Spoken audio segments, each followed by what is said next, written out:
the President of the Republic of Turkey.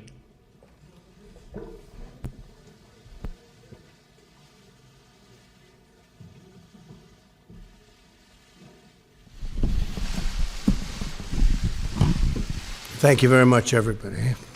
Please.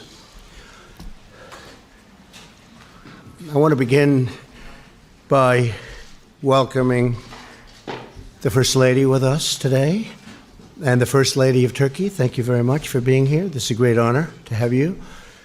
And we had a wonderful and very productive meeting. Before we start, I would like to thank President Erdogan for releasing detainee Serkan Golge, who was in detention in different forms of detention, and I appreciate that very much. That was a very nice tribute, and he'll be coming back at some point in the not-too-distant future. So that's very good news for the United States and also very good news for Turkey. Turkey, as everyone knows, is a great NATO ally and a strategic partner of the United States around the world. Our economic relationship has tremendous potential and continues to expand and to grow. Direct engagement and diplomacy between our nations are essential to ensuring a future of peace and prosperity and promise for our citizens. Over the course of the day, President Erdogan and I had a frank and productive conversation on a range of very important topics. Among those topics we discussed was the situation in Syria. Last month, I sent Vice President Pence, Secretary of State Pompeo is with us, National Security Advisor O'Brien, thank you, to meet with President Erdogan in the hopes of ending all of the hostilities. The negotiations were very successful, and the United States and Turkey achieved a tremendous amount on that day, and I think we're working toward getting it better and better. It's a complicated situation. It's been going on for hundreds of years. Today, the ceasefire continues to hold, and I want to thank the President for his partnership and cooperation as we work to build a more stable and peaceful and prosperous Middle East. We've assured each other that Turkey will continue to uphold what it's supposed to uphold. I'm a big fan of the President, I have to tell you that. And I know that the ceasefire, while complicated, is moving forward at a very rapid clip. There's a lot of people that want to see that work after so many decades and so many centuries, you might say. The United States and Turkey are working extensively on many other security issues. Turkey has the second largest armed forces in NATO after the United States, and they're a very strong second, I might add. And I'm pleased that Turkey has been steadily increasing its defense spending and is very close to the 2% of GDP range, unlike many of the other countries. At this moment, there are 8 out of the 28 countries that are current in terms of their obligation financially. Turkey has made a vital contribution to NATO's resolute support mission in Afghanistan, and its partnership was important to our destruction of the ISIS caliphate. In fact, just recently when we took out al-Baghdadi and take him out, we did. Turkey knew that we were going over certain areas. They were very, very helpful. We appreciate that very much. Good for both countries. We really appreciate it. We're grateful to President Erdogan and to the citizens of Turkey for their cooperation in the constant struggle against terrorism. He fights it like we do. Key to our security collaboration is our trade defense and military equipment program. American foreign military sales to Turkey total many billions of dollars, and Turkey supplies component parts to many American defense programs. They make parts of the frame, as an example, for the F-35.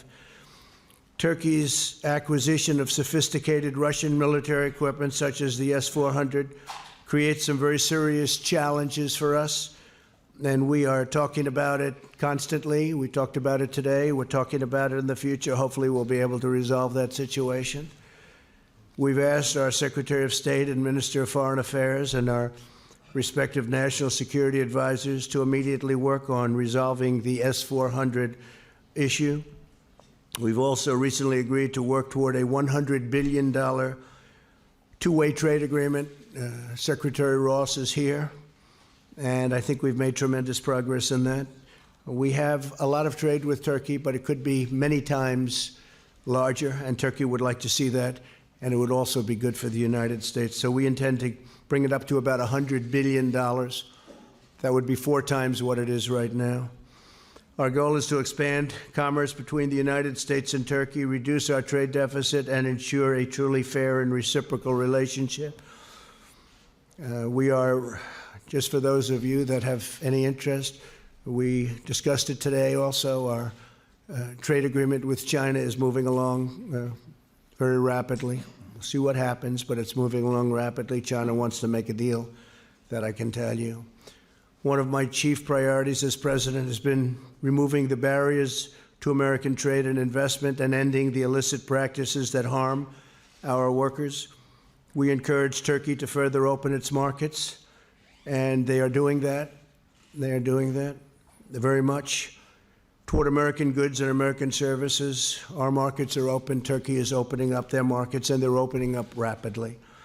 Mr. President, as we have seen in recent weeks, the U.S.-Turkish alliance can be a powerful force for security and stability, not only in the Middle East, but beyond. I look forward to working with you and to your representatives. I want to thank you very much all for being here. I've gotten to become very familiar with all of you, and I really appreciate you doing a fantastic job for the people of Turkey.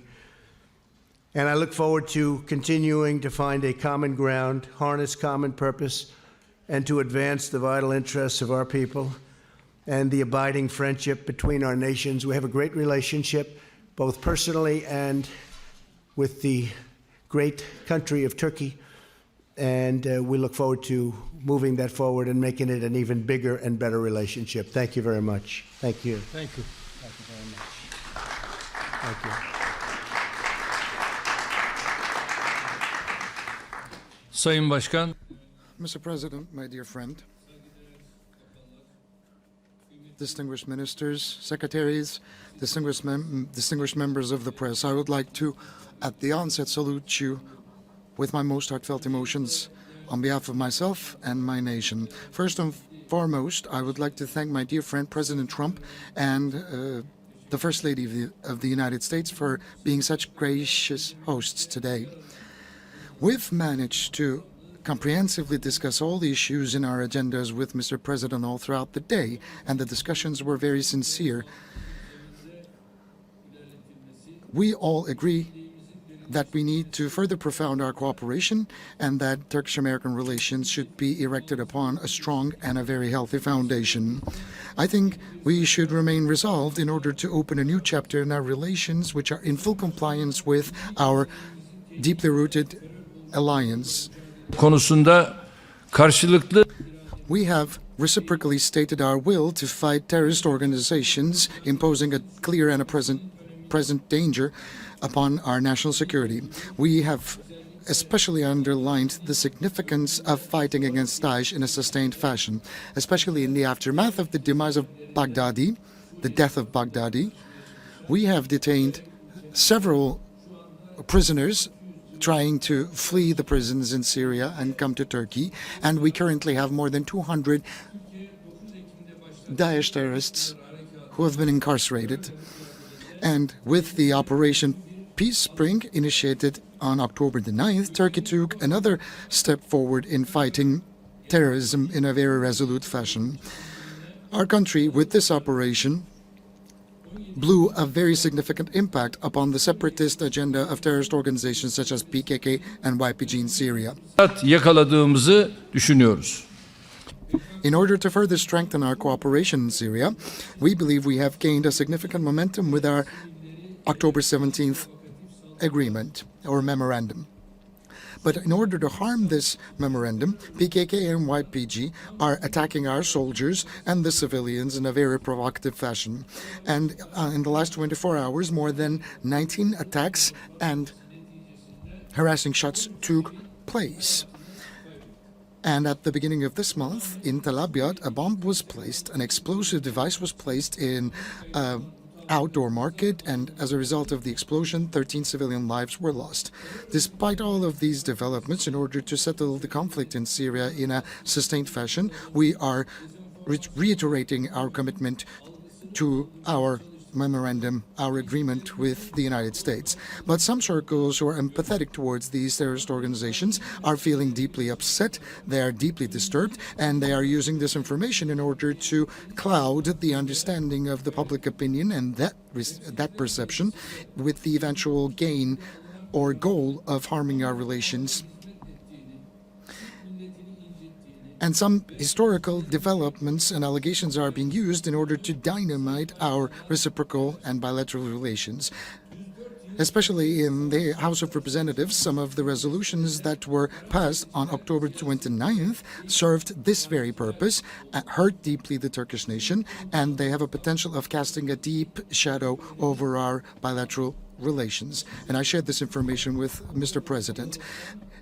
The decision makers in an incident that took place about 104 years ago should not be politicians, but historians.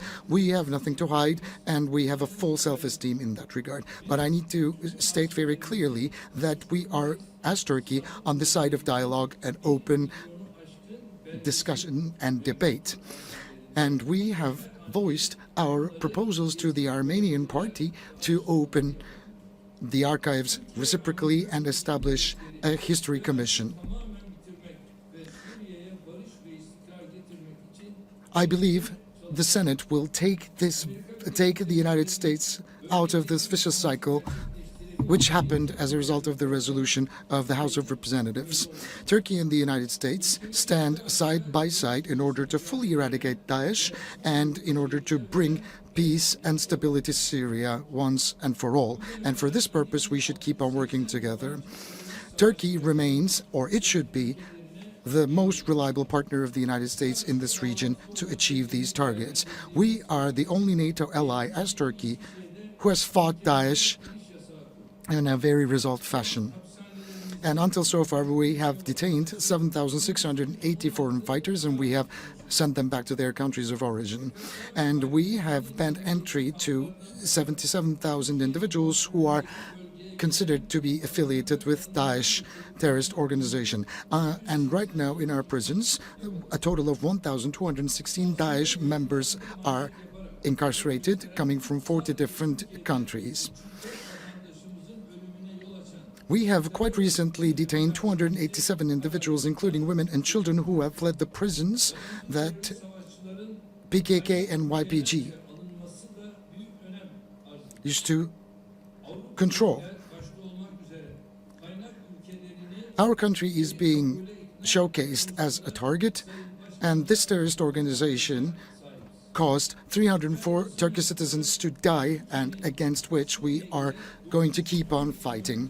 And it's very important to understand that the foreign fighters should be accepted by the countries of origin. And we have the same understanding with President Trump in order to convince the countries of origin to do this. Distinguished ladies and gentlemen, we have a borderline of 911 kilometers with Syria. And when the war broke out 9 years ago, we were the ones at the forefront impacted heavily, and maybe the most. Currently, we have 3,650,000 Syrian refugees and a total of more than 4 million refugees. And we have spent about $40 billion, even beyond that, for these refugees in our country. And until so far, Europe only sent 3 billion euros despite a higher pledge through our NGOs. And similarly, we are providing sustained humanitarian aid to more than 3 million people living on the Syrian territory. Back in the year 2015, At the G20 Antalya summit, I launched an appeal in order to establish a safe zone in Syria. But because of the delay, tens of thousands of civilian lives were lost. This problem cannot continue forever and ever. Previously, with our Operation Euphrates Shield and Operation Olive Branch, we have managed to clear an area of 4,000 square kilometers of terrorist presence. And I agree with the proposals of the President. It's very important to realize our goals. I said Operation Euphrates Shield and Operation Olive Branch, and through these operations, we've managed to repatriate 365,000 Syrians back to their motherlands, especially in Jarablus. And thanks to the Operation Peace Spring, we have secured many towns and many villages, and the rightful settlers are going back. We have shared our projects with President Trump and our several plans for the safe zone, and with the support of the United Nations and international community, we can repatriate many more Syrian refugees in the northern part of Syria. We're talking about an area of 444 kilometers in length and 32 kilometers in depth. 1 million people can be repatriated, and in Raqqa and Deir ez-Zor, 1 million more individuals can be repatriated, so a total of 2 million refugees can be repatriated. Ladies and gentlemen, as you know, the Fethullahist terrorist organization known as FETÖ attempted to destroy the constitutional order of Turkey with a failed coup attempt, and it is a terrorist organization behind this failed coup. They have killed 251 individuals, harming 2,193 citizens, and they have even dared to bomb our parliament airborne. We have once again accentuated our expectations vis-à-vis our friends at the U.S. administration to once and for all eradicate FETÖ presence here. And we have also discussed with President Trump how to achieve the $100 billion trade volume threshold as soon as possible. We believe that we should not confuse political incidents with commerce-related aspirations, and our secretaries of commerce are currently heavily invested in achieving the $100 billion threshold. We hope and pray that we will shy away from certain measures which will make it much more challenging for us to reach these targets.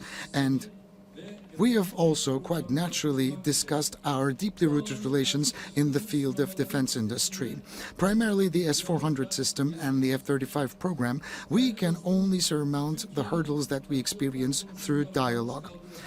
My dear friend previously stated back in Osaka at the G20 summit the injustice orchestrated against Turkey in terms of the acquisition of Patriot missiles. And we have clearly stated to President Trump that under suitable circumstances we could acquire Patriot missiles as well. As Turkey, we are ready and committed to sustain a very constructive dialogue with the United States Congress, and this is an idea that I've shared with President Trump as well. So with these thoughts in mind, I hope and pray that our discussions and deliberations all throughout the day with President Trump will yield the most auspicious results.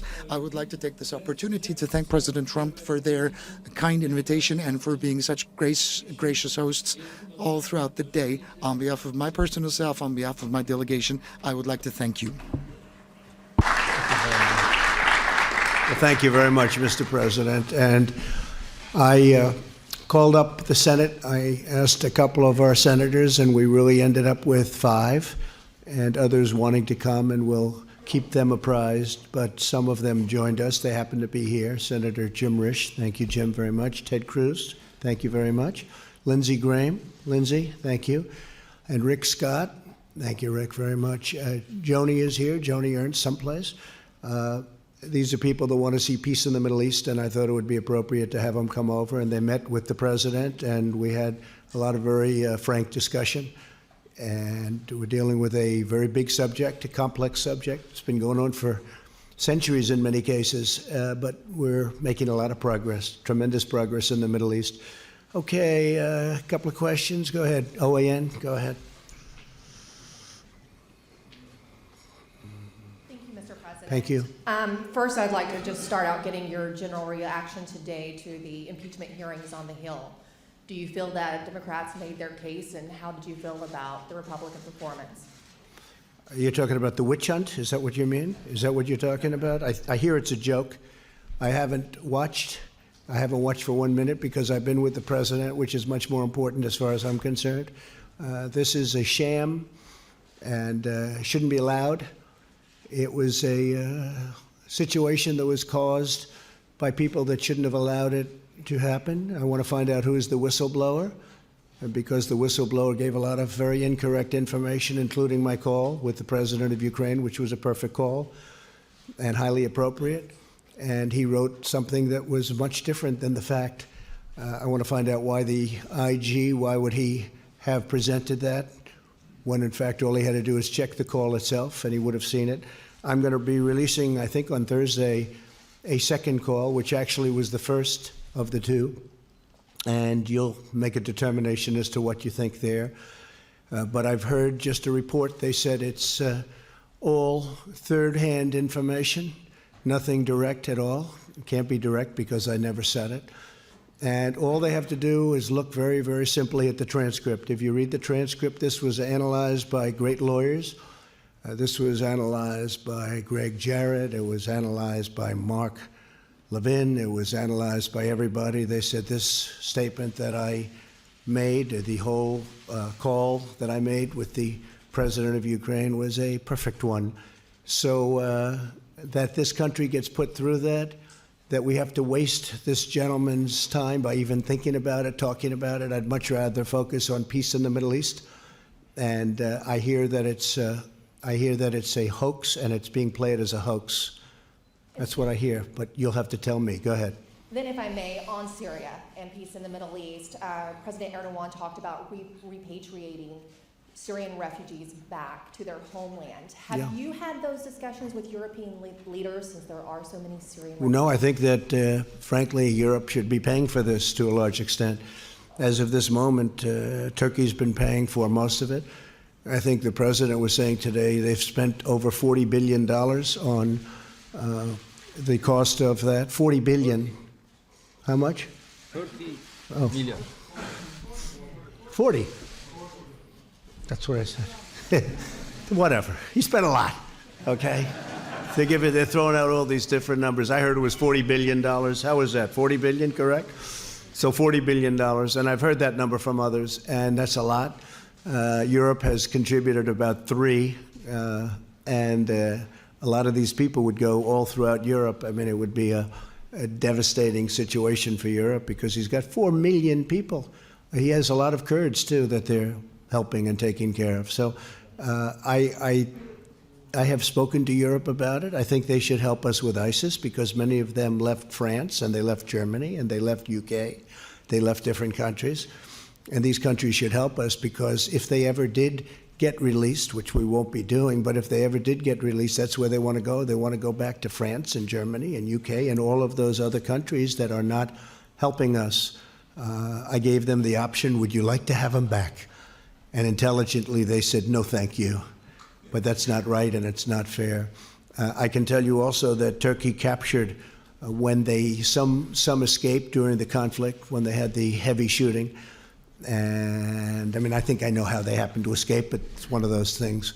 Doesn't matter because Turkey captured everybody that escaped plus an additional group. When we took over, when I became president, ISIS was rampant all over the Middle East.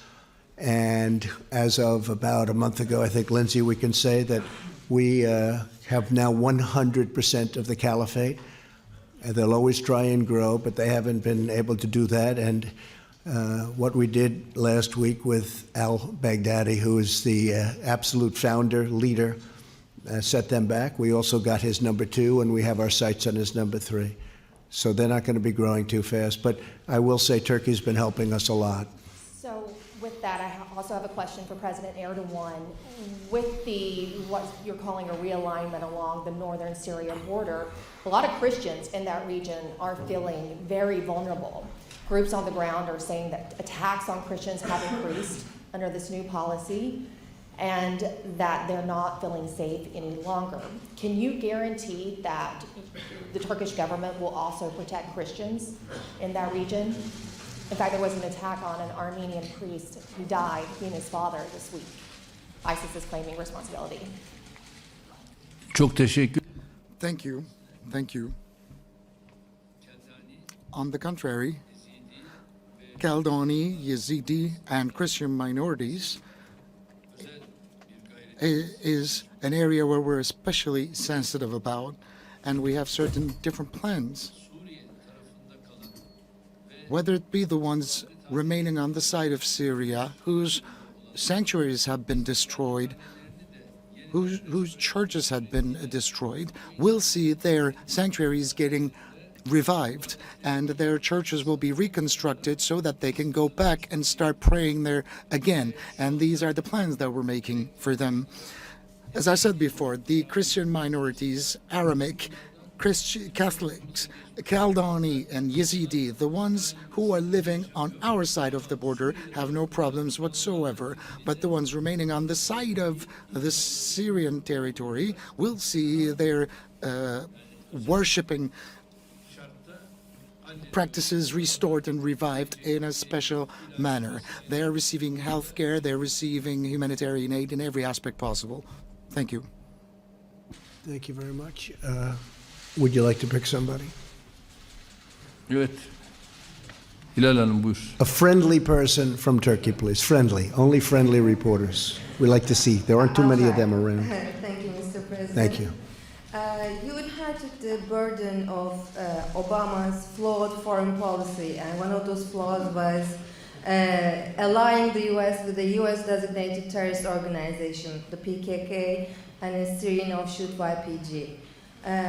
You are trying to mend the damage that it did to U.S.-Turkey relations. However, you also invited the ringleader of YPG to the White House. His codename Mazlum Kobane, and he is responsible for at least 18 terrorist attacks in Turkey, which caused the death of 164 soldiers and 48 civilians.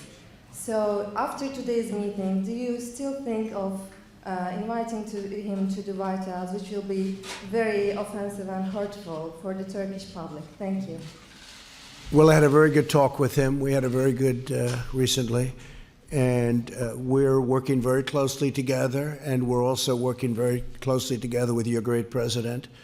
And a lot of things are happening. A lot of very positive developments are happening. A lot of that is definition. What's your definition of the various groups within the Kurds? You call the Kurds, and then you have various groups, and some like them and some don't. But I think we've made a tremendous we've gained a tremendous amount of momentum and strength and knowledge over the last short period of time. So we'll see what happens. But I will say that the relationship with President Erdogan and Turkey has been outstanding. And, you know, it's a major country with a tremendous military. They're one of our very big purchases of military equipment. They have the finest equipment in the world, which the United States makes. We make by far the best equipment in the world. Turkey understood that a long time ago. So I think a tremendous amount of progress is being made. Okay? Thank you very much. You could ask the president a question now. Same report. You sure you're a reporter? You don't work for Turkey with that question? Okay. I'll be glad to. Sayın Cumhurbaşkanım, özellikle FETÖ mevzusunda. Mr. President, about FETÖ, we are not getting the best of news out of the United States. And the FETÖ office targeting Turkey is extensively invested in their daily works. But I can see certain traces that the US government is ready to understand more about FETÖ. So my question is, how do you perceive the situation developing vis-a-vis the Fethullahist terrorist organization and the American approach to FETÖ in that regard? Can we expect anything further? Yes, thank you. During this current visit, we are going to submit, as we already have actually, a great deal of documents and evidence. And FETÖ is a terrorist organization, and he is the ringleader of this terrorist organization. They have killed 251 people in Turkey. They tried to undertake a coup against the government, the state, and more than 2,000 people have been injured, and the ringleader is living on an area of 400 acres in the United States, running his network all around the globe. And this is something unacceptable. And during this visit, as I've said before, we have introduced an additional array of documents. We will submit them to the relevant authorities, including Mr. President, and in the light of these documents, I think they will appreciate the situation. We send the terrorists back if they ask for them, and I'm sure they will do the same for us. Fox, please.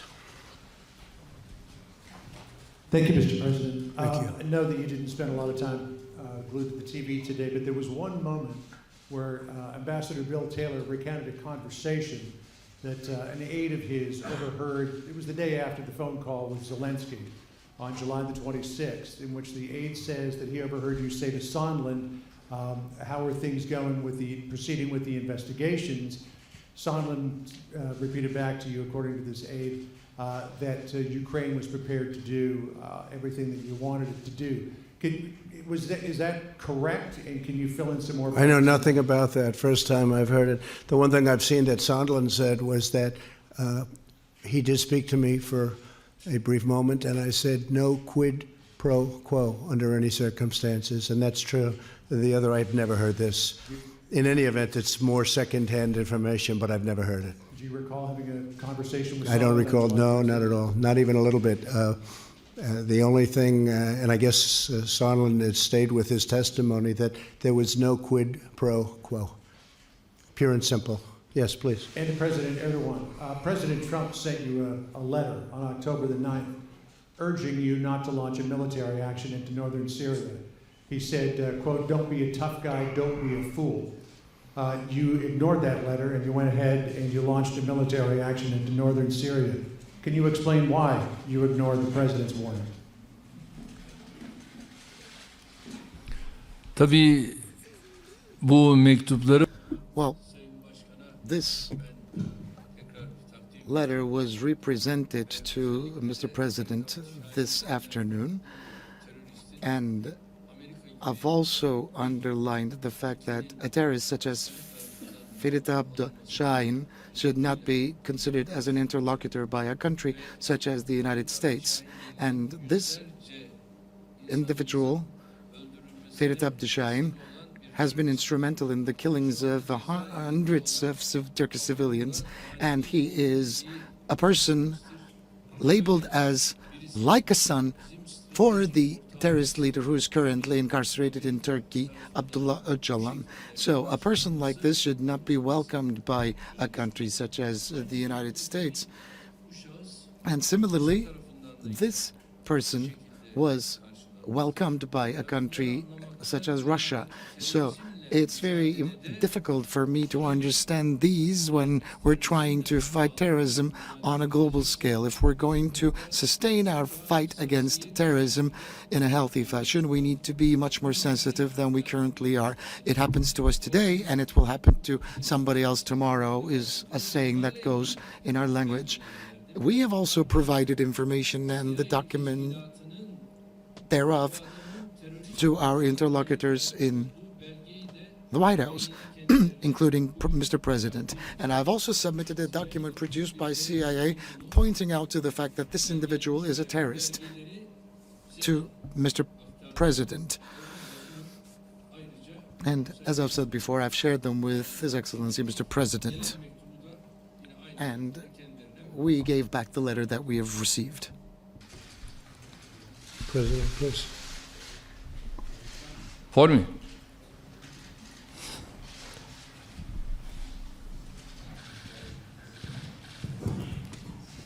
Thank you very much, Mr. Kurd from Kurdistan. Thank you very much, Mr. President, for all you have done for Kurdistan and for Peshmerga in fight against ISIS. Yep. Thank you very much. I appreciate that. My question is, all senators I meet, all of them, I interviewed them, they believe Kurdistan is very unique in the Middle East and protect all minorities. Right. What is your clear policy on the Kurds right now? And another question for President Erdogan, why you are not able for negotiation with the Kurds in Syria as Iraqi Kurdistan? Do you think they will be your friends in future? Thank you very much. Thank you very much, Mr. Well, thank you very much. And I will say that we've had a great relationship with the Kurds, and we fought with them very successfully against ISIS. We fought together. We have great generals and we have great equipment, and it certainly helped a lot. But we were very, very successful, and we captured, as I said before, 100%. I was going to, when we were at 97%, I was going to say, well, that sounds pretty high to me. And I was thinking about stopping it then, and a lot of people said, please go to 100. And very quickly, very rapidly, the military got the 100. I wanted to have that. But we have a great relationship with the Kurds. We have had. We're with them now. We get along with them. And by the way, I think the president, he may have some factions within the Kurds, but I think the president has a great relationship with the Kurds. Many Kurds live currently in Turkey, and they're happy and they're taken care of, including health care. We were talking about it before, including health care and education and other things. So that's really a misnomer. But our relationship with the Kurds has been a very good one. Okay? Thank you. Öncelikle bir şeyi birbirinden ayırt et. First, we have to make a distinction between two things. We have no problems with the Kurds. We have problems with terrorist organizations. Some terrorists coming out of the Kurds. Which are they? What are they? PYD and YPG, which are offshoots of the terrorist organization PKK. Just as we have no problems with our brothers and sisters in the northern part of Iraq, where we enjoy great relations, and we have no problems with, similarly, our brothers and sisters in the northern part of Syria. During the times when Assad was not recognizing the Kurdish presence in the northern part, I told him that he needs to give these individuals passports and that he was making a mistake. And secondly, there's something really important. I want you to know this. My political party has more than 50 MPs of Kurdish ethnicity in the Turkish parliament. We don't have problems with the Kurds, but we have problems with the terrorists. And of course, you're not going to own up to the terrorists, are you? Whoever they are, whoever they might be, but we have to make a distinction here. We're just fighting terrorists, period. Because the terrorists don't have an ethnicity, they don't have a nationality, they don't have a flag. If they are terrorists, that is a terrorists. If you don't fight back, then tomorrow you will have to pay a very hefty price. Thank you. Thank you very much, everybody. Thank you. Thank you very much.